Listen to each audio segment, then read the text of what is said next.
అండి, welcome to elegance blog. ఈరోజు నేను మీకు చూపించే రెసిపీ ఏంటంటే సొరకాయ ప్లస్ క్యారెట్ రెండు కలిపి నేను రోటీ అనేది మీకు చూపించేస్తున్నాను. దీన్ని రోటీ అంటారు, లేకపోతే రొట్టె అంటారు.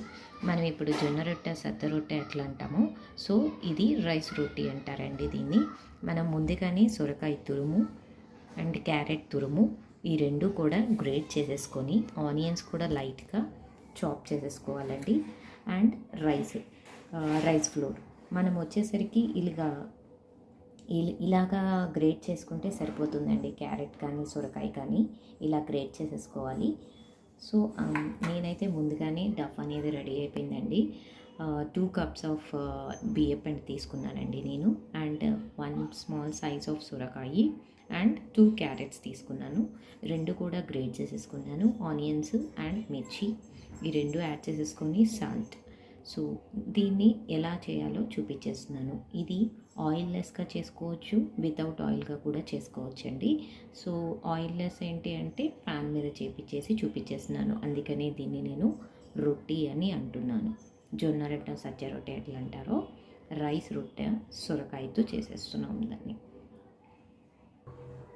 మనం ఇలాగా బౌల్ తీసేసుకొని ఇలాగా చేసేసుకోవాలండి రోటీ సైజులో. నేనైతే చిన్న చిన్న రొట్టె సైజులు చేసేస్తున్నాను.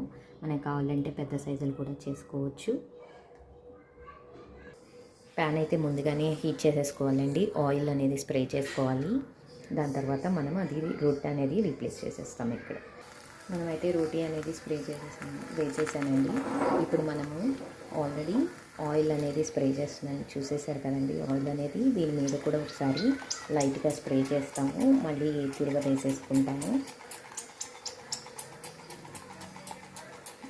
అటు ఇటు బాయిల్ అవ్వాలి కాబట్టి, ఫ్రై అవ్వాలి కాబట్టి, సో 2 sides అనేది ఆయిల్ స్ప్రే చేస్తాం. ఇలా లిడ్ పెట్టుకుంటామండి అంతా ఉడికేదాకా. పిండి అంతా కూడా మగ్గాలి కాబట్టి ఇలా లిడ్ పెట్టుకుంటాము. నేనైతే తిరిగేసేసాను, చూసేసారు కదా. టిక్ కూడా వేసేసాను.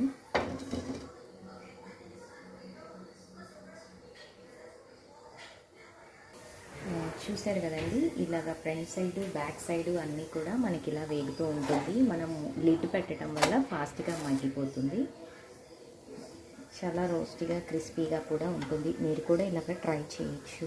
ఎవరైతే ఆయిల్లెస్ కావాలనుకున్నారో వాళ్ళు ఇలా ట్రై చేయొచ్చు. Thanks for watching.